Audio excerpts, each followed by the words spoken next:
let's investigate a little bit more about angles in circles. So what you might want to do is hit pause, try and answer this, and then hit play and see how you did. Alright, so here we go. We're given the measure of arc AB is 100. So that would be this arc here, and that's 100 degrees. And then the measure of arc BE is 60. So let's mark that in a different color. That's 60 degrees. And finally, the measure of arc AD is 90 degrees. So let's mark that one. Now it's important to know in this picture, F is not the center of the circle. Alright, so what's the measure of arc DE? Well, that's the only part of the circle that we haven't covered yet. And we know an entire circle is 360 degrees. So if I subtract off all the other ones, 100 plus 90 plus 60, which is 250 degrees total, that should give me what's left for arc DE. So 110 degrees. Alright, so now we want to find the measure of angle BFE. So where's that in our picture? B to F to E. That's right here. Now, if F was the center of the circle, that would be easy. The answer would be 60. And if F were a point on the circle, an inscribed angle, then we know the answer would be half of 60 or 30. But it's neither of those. So this is a different case. Well, what do we know from previous work? We know that the angle on the other side is congruent to it because those are vertical angles. But the angle on the other side has an arc of 90, and the angle we're talking about has an arc of 60, yet those two angles are the same. So what do you think we should do? What would make sense? Well, it turns out that either of those angles are going to be the average of those two arcs. So what we're going to do is we're going to take 90 plus 60 and divide it by 2. So that gives us 150 divided by 2 is 75 degrees. So angle BFE and angle AFD are both 75 degrees. So this introduces a new kind of angle within circles. Alright, so what I've done is I've come up with, there's 4 separate cases. And so this is what we're going to do. You need to look at each individual problem and say, where is the vertex of the angle? And then once we identify that, we can figure out what the measure of the angle is. So, here's your 4 possibilities. Move it up a little bit. If the vertex of the angle is at the center of the circle, that's the first one we learned. Then that's a central angle, and we know that the angle equals the arc. So, if the here, let me underline this for you.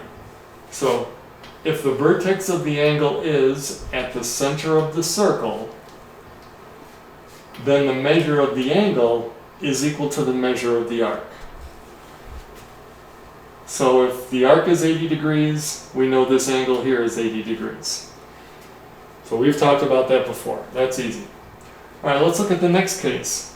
What if the vertex of the circle, what if the vertex of the angle is on the circle? Then the measure of the angle is half the measure of the arc. And this is called an inscribed angle. And we learned that we just divide the arc by 2, so 120 divided by 2 would give us 60. Okay. So you see how the important thing is decide where is the vertex of the angle. In the first example, it was at the center. In the second example, it was on the circle. Where else could it be? Well, either it could be inside the circle, but not at the center, or it could be outside the circle. So let's look at those. Alright, if the vertex of the angle is inside the circle, like the opener, then it turns out the angle is half the sum of the two intercepted arcs. So in this case, the angle marked in red has one arc of 110 degrees and the other arc of 60 degrees. So what we're going to do is we're going to add 110 plus 60 and divide that by 2, or multiply by a half. It's the same thing. So we get 170 divided by 2 gives you 85 degrees. And the one across the vertical angle is also 85 degrees. So it's half the sum. All right, and then the last case, if the vertex of the angle is outside the circle, we haven't seen that before. So the vertex is outside the circle, and that would be over here. There's your vertex, it's outside the circle. Then the angle is going to be half the difference of the intercepted arcs. So notice there's two arcs this angle goes to. So here's one of them, that's 150 degrees, and then here's the other one, 40 degrees. Right, so in this case, we're going to take half the difference. So we have 150 minus 40 divided by 2, or times a half.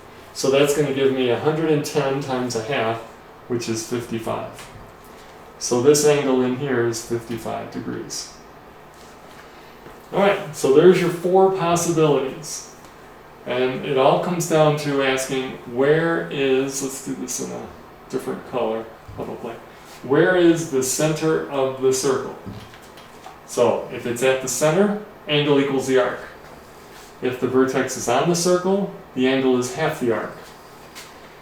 If the vertex is inside the circle but not at the center, it's half the sum of the 2 arcs that it intercepts.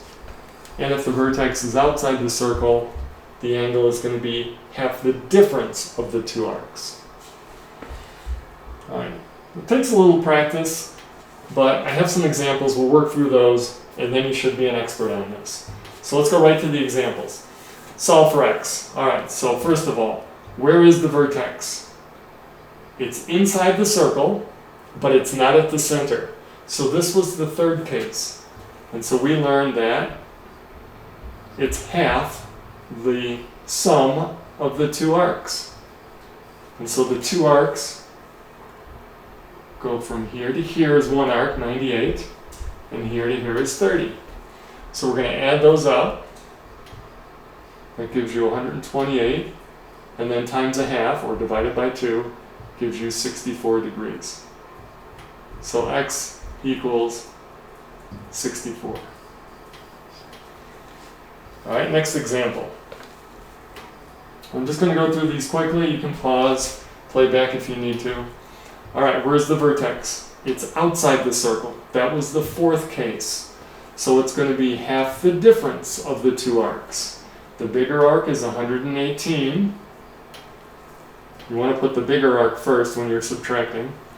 And then the smaller arc is 72. Notice those arcs actually touch at this point, and that's okay.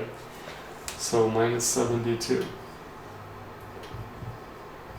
So 118 minus 72, that's 28, 38, 46, I think. Check my math, hopefully I didn't make a mistake. I'm not starting over. So we're going to get x is equal to 23 degrees. 110, yeah, that's right. Okay, let's try another example. Where's the vertex? This is another one where the vertex is outside the circle, but notice how the picture is different than the last example. One of the sides of the angle cuts through the circle in the previous example. Here, these 2 sides actually are tangent to the circle. We'll talk more about that next time. But that still is okay because we still have 2 separate arcs. So here's one arc, which they told us is 204 degrees. So remember, the vertex is outside, so we do half the difference, means we subtract, the bigger arc, 204, minus the smaller arc. Oh my gosh, they didn't give us the smaller arc. Was that an error? I can't do this. It's too hard. No, it's not too hard. Because we know that the entire circle is 360, and these 2 arcs together make up the whole circle. So I'm just going to subtract 204 from 360, and then I'm going to get 6, 5, 1. 156. So now I know the other arc. So we had to do a little side work to figure out the other arc. And now I can plug that in, and I can continue on with my calculation. So 204 minus 156. What's that, 48, I believe? And then 1/2 times 48 is 24, so x equals 24. So sometimes you're going to have to do a little extra work on the side. You can't just jump right into the formula from these 4. Alright, let's try a couple more. Where's the vertex, solve for x? Alright, first one, where's the vertex? Well, it's right at the center of the circle. Oh, that's the easiest of all. X is just, the angle is equal to the arc. So 125 degrees. How about the next one? Where's the vertex? It's on the circle, so the angle is half of the arc. So x equals half of 86, which is 43. Okay, those were the first 2 cases. Let's look at the next 2. Give myself some room. Alright, and the one with the red, where's the vertex? It's in the circle, but it's not at the center. So we have 2 arcs we need to look at. We need to look at this arc, and we need to look at this arc.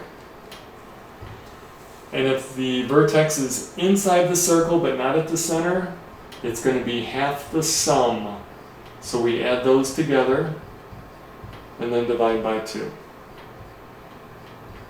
So that's 110, 122, so 63, I think. Use a calculator if you have to. Maybe I should. Let's double check. 110, 117, 122. Yeah, that looks right. Okay, next one. Where's the vertex? Well, this time it's outside the circle, so it's going to be half the difference of the 2 arcs. The bigger one is 130. The smaller one is 24. So 1/2, 130 minus 24. So that's going to give us 106. So x is equal to 53 degrees. Getting the hang of this, hopefully? Alright, let's do one last example. Where's the vertex? It's outside the circle. That's the 4th case. So it's going to be half the difference of the 2 arcs. The bigger arc is 248, and the smaller arc, oh, they didn't give that to us. So the smaller arc is the rest of the circle. So 360 minus 248, that's going to give us 112. And now we can complete our calculations. So 248 minus 112 is 136. So x is going to equal 68 degrees. And there we go. Okay, so if you need to go back through these examples, maybe try it on your own before, and hit pause before I go through the solution, just to make sure. And then I have a worksheet 4 for you in Schoology.